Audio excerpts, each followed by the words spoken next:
Welcome to the CFO Show. I'm your host, Melissa Howitson, CFO of Venice Solutions. And I'm Tom Siegmiller, VP of FP&A at Venice Solutions. Melissa, as you know, we've been doing a series on better business partnering with the C-suite. Today, our episode's going to take a little bit of a twist. We're going to focus today on what sort of skill sets the finance team actually needs to be a better business partner versus focusing in on that relationship with other C-suite folks. It's such a good reminder that not only do we need to be listening and paying attention to what others need, but we also need to focus on mastering skills in our own domain. To get started, can we maybe talk a little bit about the role or the lane that finance was typically placed in historically? I think it's changed a lot, but always nice to start with a grounding of where we were at years ago. I think you're absolutely right, Tom. I think things have changed. I think traditionally finance, we've been called the bean counters, thought of as those number crunchers, sitting a bit more in the back end, doing things with analysis. Analysis skills have always been key. I think the technical financial skills have always been valued. The ability to think in terms of processes, I think, has always been a strength. But there's definitely been some changes in terms of expectations over the years. Yeah, it's not really where we're at today, is it? Like, I think of my role, I think of your role. The expectation isn't that we sit in a corner quietly and do what we're told. It's that we step out to the forefront of the business and help the organization to drive forward and lead it in the right direction. 100%. You think about that. They've talked about the strategic office of finance. And I believe so passionately that, really we do have to take such a big part in helping drive the strategy, helping connect dots, align things within the business. We sit at this interesting intersection where we see so much in the business and we have so much to offer when we can actually lean into some of those other aspects of what's starting to be expected. Makes the job so much more rewarding then too, doesn't it? It does. It makes it challenging and with that very rewarding for sure. So Tom, are there key skill sets that you think of when you think about how to build out a finance team? There are for sure. And I'm probably going to start from like a 10,000 foot view before we get into the details. I think of it as two things: technical skills and interpersonal skills. And I think historically it would have been perceived that you'd go hire a finance team and probably weight 90% on technical skills and maybe 10% on interpersonal skills. When I think specifically about FP&A, I'm probably weighting more like 50 to 60% on the interpersonal side and 40 to 50% on the technical side. And that might sound counterintuitive, but I always think of the example of like, what good is information that we go analyze and pull together if somebody can't communicate that in an effective manner to the business? I also think about interpersonal skills and people being generally extensible. The type of situations that we're putting them in aren't typically predictable. It's not like you show up one day and it's like, I'm going to do X, Y, and Z things. You're going to show up and face X, Y, and Z problems, but the solutions that have to be come up with aren't necessarily linear in nature. How about you? What sort of skills do you think about when you think, I need to go build a phenomenal finance team at this point? Yeah, I think for me, on the interpersonal side in particular, there's 5 that really stick out for me. I think the first one is empathy. And it's often understated or underestimated. You have to have that ability to understand where the other parts of the business are coming from or the individual you're working with. Where are they coming from? Put yourself in their shoes. I think along with that empathy, then you have to have a desire and want to interact with others. Because if you don't have that, then I think there's still lots of roles within finance that maybe don't need that quite as much, but when it comes to really partnering, you need to lean into that empathy and working with others. I think for me, the second one is business acumen. You have to genuinely be interested in understanding the other parts of the business and what they're doing and be willing to get out of your own pure lane of finance to understand what is sales and marketing trying to accomplish. Operationally, what are we doing? How do I understand that broader piece so that I can figure out where we could lean in and offer value in finance? Third, I would say is challenging skills. It's not easy to have to be the bad guy, but we often do have to say no or challenge prior thinking or ways we've always done things. And I think that there are respectful ways to do that, but it's definitely something that we have to get comfortable with doing is challenging. I'd say a fourth one is project management. You need to, especially if you're going to be leaning in and working on other projects, you need to have that ability to help organize things and keep them on track and set the milestones, set the dates, and make sure that you're following a plan to do that effectively. And how about the fifth thing? So the fifth one, I think, is influence skills. We might have some data or we see different things, but how do you actually share that in a way that is creating influence within the business, where you're helping to connect those dots or not getting emotional about things and instead shining a light on the data to help influence decisions, because it's easy sometimes to get caught up in emotion or where you're sort of stuck where one person thinks one and finance thinks another, and you're actually not influencing because both parties are just trying to explain why their idea is the right one. And so that ability to influence, especially across different leaders and various people in the business with different ideas, is really a critical one that's underestimated often. You sure we're in finance and not in sales? We can learn a lot from our friends in sales. I actually often do look to that world to think about, how do you get some of those negotiation skills and ability to work and communicate with others? Melissa, what I think I heard out of that answer and all of those attributes is that of a change agent. And that's clearly a huge change from finance being put in the corner in the past and ultimately being an order taker.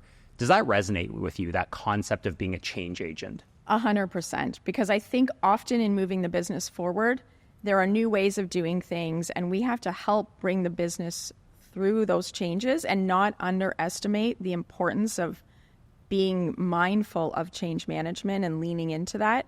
If you're going to be willing to start driving the bus rather than just being a passenger in the bus, you also have to know how you're going to bring others along, explain your why, and get buy-in so that the changes are more effective and efficient than if you're meeting a lot of resistance. Yeah, it makes sense. I think for me, it's around having what I'm going to describe as a healthy impatience around the status quo. And I say healthy impatience because you have to challenge with respect.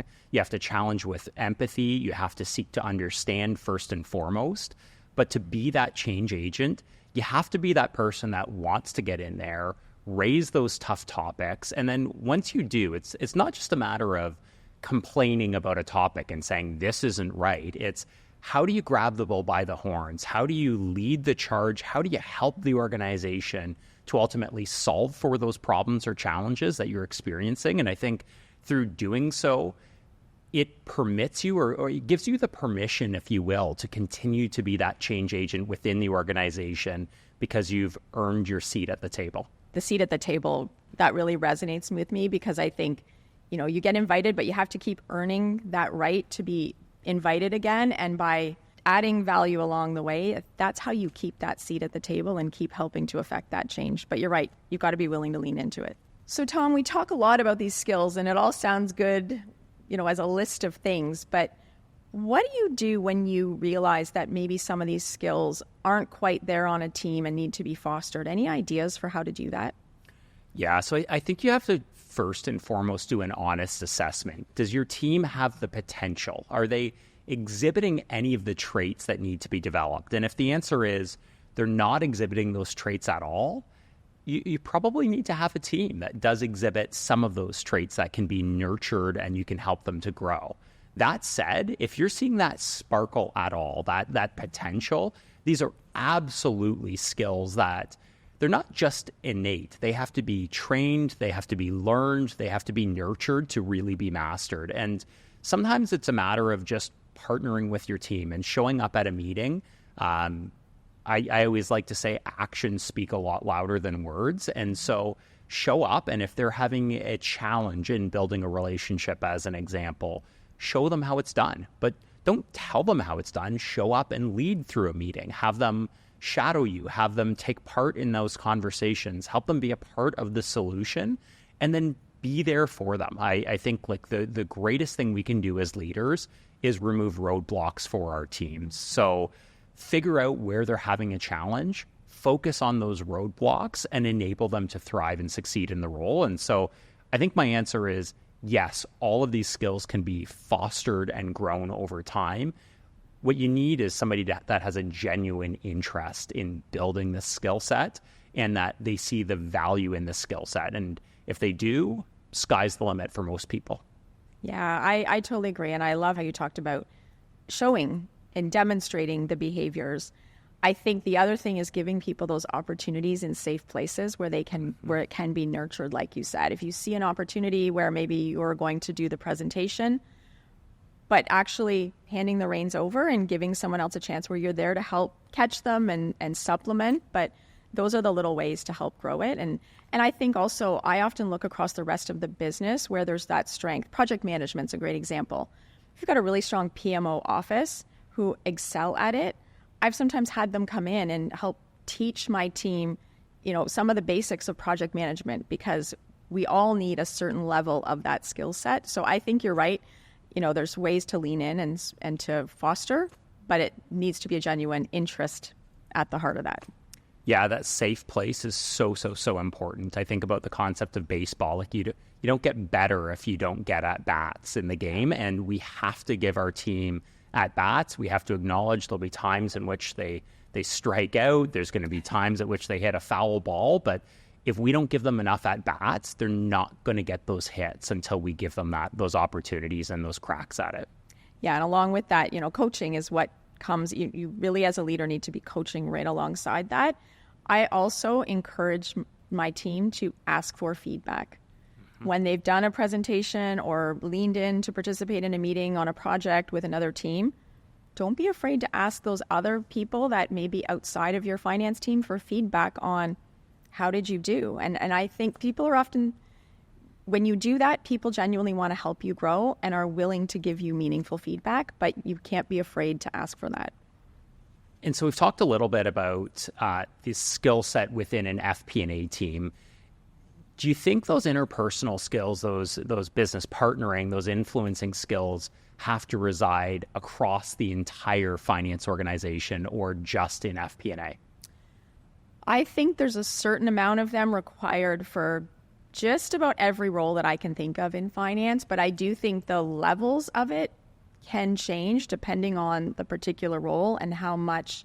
I think it depends on how many stakeholders you have and that sort of blast radius of where you need to be leaning in and having that influence. But absolutely, I can't think of any role in finance that doesn't have other parts of the business that they need to lean in to partner with. And I think that you lean in and learn more about that side of the business so that you can work together on how you can accomplish the mission. Because there's nothing we do in finance that is just only affecting the world of finance. I think about payroll. And in doing payroll, we need to know a lot about HR and lean in to understand HR processes. What are the things they're doing over there that are affecting our world? And similarly, sharing what's in our world so that they understand, so that together we create the best experience for employees that we're ultimately there serving, but also the most efficient ways to work together. Same's true when I think about working with sales and marketing. As we're getting contracts and figuring out how to bill and collect from customers, you're needing to partner with those other parts of the business. So definitely these skills matter, and there are opportunities to partner and practice those soft skills along with the hard skills in most roles in the org. How about you? What do you think? Oh, I think it's a must-do. I think it's a prerequisite for everybody on the finance team. When I think about it, it's not only a missed opportunity if people don't have those skills to operate your team better, but it's also a missed opportunity for the individual in terms of having an opportunity maybe to get out of their lane and get out of the typical day-to-day. I think it's very, very rewarding to do that business partnering work. And so finding and teaching our team how and when to show up, how to business partner, even in areas that they may not have experienced historically, is fantastic for the organization because you're going to drive better outcomes, and then B, way better and way more engaging for the individual sitting in the role. And so huge opportunity for them to learn and grow, and I think achieve a much higher level of fulfillment out of their role ultimately in the end. It goes back to, we sit at this intersection, we see a lot, we have observations about why are we doing this, or does this make sense?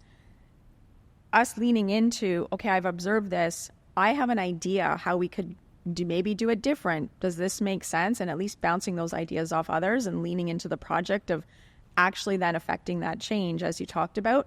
I think along with that, as leaders, what we have to do is make sure that we create the space for people to do that.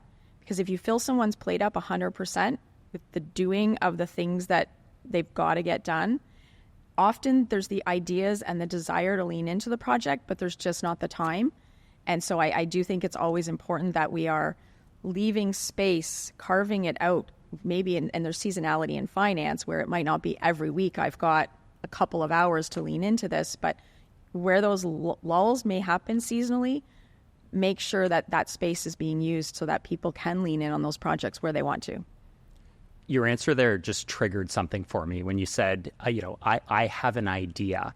And I think I have an idea is so powerful out of everybody in the organization. And so I think the one thing we haven't talked about is that lack of fear around failing, right? Bringing forward an idea makes you vulnerable, right? It's something new, it's something different. And teaching and embedding in our teams that it's okay to fail.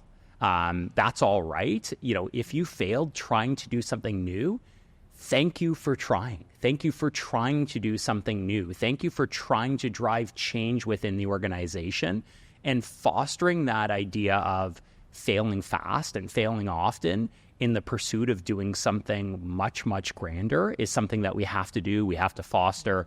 We talked about the safe place, but that concept of failure, I think the best people that I've ever known in finance and really in any role in organizations have been willing to take a risk and put themselves out there. And that means the potential to fail, but it also means the potential to succeed in a much grander manner than before. And it's such a good point, because if you think in finance, we pride ourselves on accuracy. Mm-hmm. And we have a responsibility for accuracy in so much of what we do. And so that sense that it's okay to fail can be entirely at odds with how we're built and constructed. And because we got to get the numbers right at the end of the day. We can't fail at that. We have to get the payroll right. We have to make sure that, we don't fall victims to fraud. There's sort of some high stakes areas where it's wired in us to think, okay, can't fail. But you're right, we have to also foster alongside that what we do there. And I always say, humans will make mistakes. That's why we build the controls around them, so that someone else is going to catch where maybe there's something that's not right, but someone else is reviewing it to help catch and make sure that ultimately the work product is okay. But you're right, recognizing though on projects and ideas, and there's other kinds of things we lean into where the stakes aren't quite the same, and it's okay to open yourself up and being open to fail. But I think some of our hard wiring sometimes innately comes out and makes us really hesitate to try something new. Yeah. Finding those areas where it's pretty much all upside and no downside if you fail is the environment you really want to look for and help foster with the team. Yeah. And you're right. You celebrate areas where, hey, we tried something, it didn't work, but we stopped it early. And we learned, by the way, this thing, which is what's going to help us with the next idea. Melissa, do you have any examples then of maybe challenges or failures that you've experienced in the past that occurred because you were taking a risk and then that ultimately ended up in turning out being better in the end? Oh gosh, I wish I didn't have so many to draw on, but there's one that stands out for me because it had a pretty big blast radius on the company.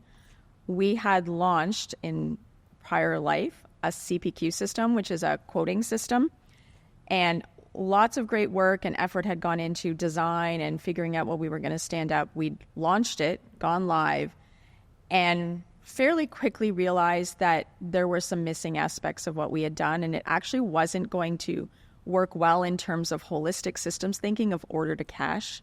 It had really been designed with quoting only in mind, and so it wasn't going to let us really scale as a business.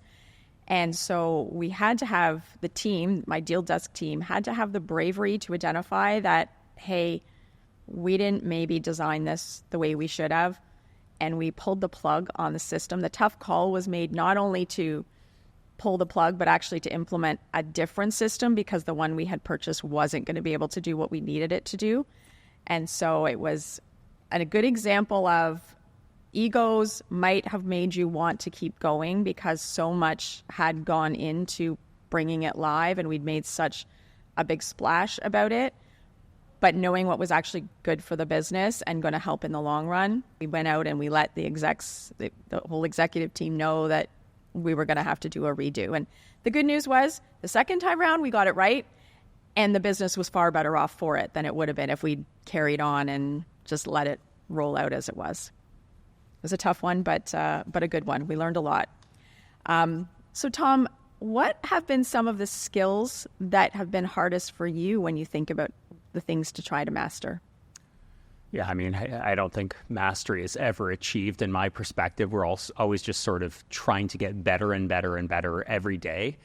Probably the hardest thing for me is always assuming positive intent. I am a person that's like largely wired or biased towards action. And so when I go into a meeting, if I go into any situation, I find myself quickly, scanning the room, trying to understand the situation and driving towards a decision. And I think sometimes just taking a pause for me and saying like, nope, I need to ask more questions. I can't have a preconceived solution in my head going into this.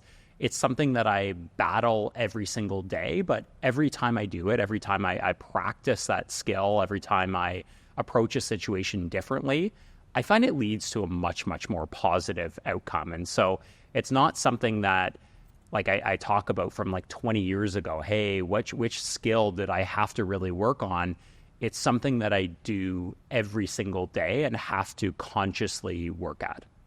It's interesting. You're just reminding me of, it was pretty far into my career and we had done some focus on communication and like really doubling down on unpacking communication and skills. And huge aha moment for me in terms of understanding better my own way of communicating or how I show up and understanding how others like to be communicated, where their value comes from. And for me, once I really learned about that and was able to put some of those skills to use, it really opened up the ability to start to realize, how to assume positive intent, because I knew more where they were coming from and what they valued. They were more logical and liked to approach things from a logical place or risk adverse versus wanted to make sure everybody was okay, or, all those different things that can come up. So yeah, it's one you got to keep working on, but it was a huge aha for me and really solidified the importance of those communication skills that I think previously, prior to that moment, I just hadn't placed as much emphasis on the importance of that.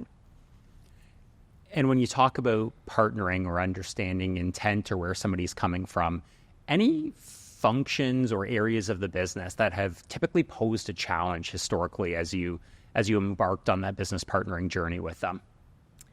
I think there's a couple. I think in finance, HR has always been a team that for me has been an interesting one, and yet one of my favorite teams to work with once we come together and meet in the middle. And I think that, traditionally and actually that communication, that training that I talked about, people in finance, we tend to be thinkers, very logical in how we want to go about things. And not to stereotype, but, HR is always thinking about the human aspect and okay, how are we going to make sure that people understand what we're doing and doing better? And sometimes those two can seem like they're at odds in, well, we just have to save money. But what about the employees and what's this going to mean? And I find that, again, coming together, understanding where are you coming from, helping them understand where we're coming from in that, okay, we have to make trade-offs here in what we're going to do for employees and how are we going to make sure that we're providing the best experience, but also minding the bottom line. And so I think that's one that, can sometimes create interesting dynamics. Another one I'd say is marketing. And I think marketing, sometimes it's harder to immediately show the ROI on marketing spend. And yet, it's there. And in fact, sometimes putting more into that department and investing in it, it can drive outsized impact. But we again have to lean into something that's not, as maybe on the outside as readily apparent, and leaning into diving a bit deeper to help understand and then actually advocate for, hey, maybe we actually do need to do more things over here because this is what it's going to do for the bigger picture. But those have been a couple of the areas where I think maybe just how we approach from the get-go different situations, there can be a bit of friction that you have to overcome. How about yourself? I would say pretty similar answers, and I can't help but reflect on your answer around the people organization. And I think we've got this preconceived notion that we think with our minds and they think with their hearts, if you will. And I almost wonder if there's not similarities or parallels to finance used to be a back office, sit in the corner, an order-taking function. And do we sometimes have this preconceived notion that if you take that out of the equation, you find the people team can actually be quantifiably driven in nature? And I remember partnering years ago with a chief human resources officer, and I just sort of assumed they were new to the business, that you'd get what you would call that typical HR approach to things. And I think giving the people function credit for the evolution that they've made over time too is something we're not always good at. And I found when I partnered with the CHRO, she was ultimately very, very quantifiably driven. And yes, they were driving good for the employee base, but it was based on numbers. It was backed, it was quantifiable. And the decisions she was making were very, very easy to justify and support. And if I hadn't suspended judgment for that little bit of time to have that conversation, assume positive intent, you never would have got to that point of understanding. And it was such an awesome business partnership afterwards. I really, really valued that time with that person. And it was just such a reminder of keep an open mind on everything we do.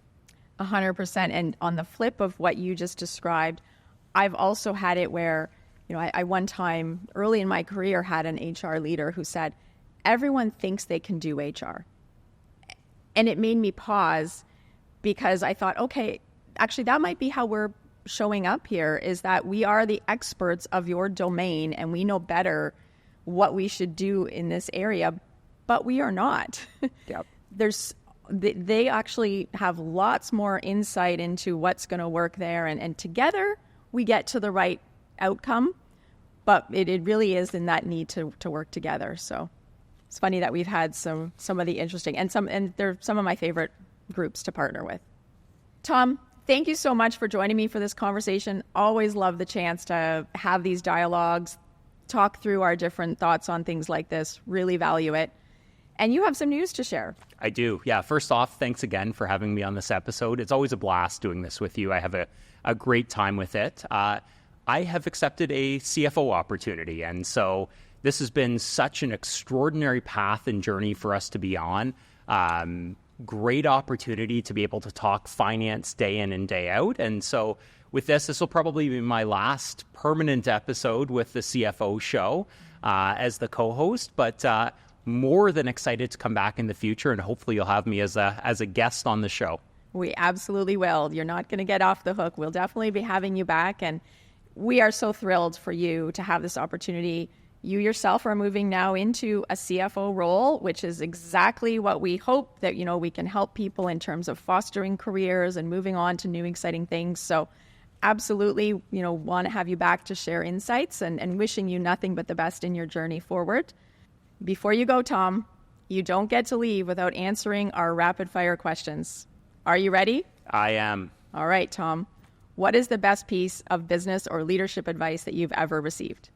All right, I'm going to tie it back to our episode today around business partnering, and that would be give before you get. We talked about getting that seat at the table, and I think in fostering great relationships, I've always tried to take the approach, and I got the advice years ago, go help somebody first and foremost. You get invited to go sit at the table, go sit in a room, have the opportunity to partner with somebody.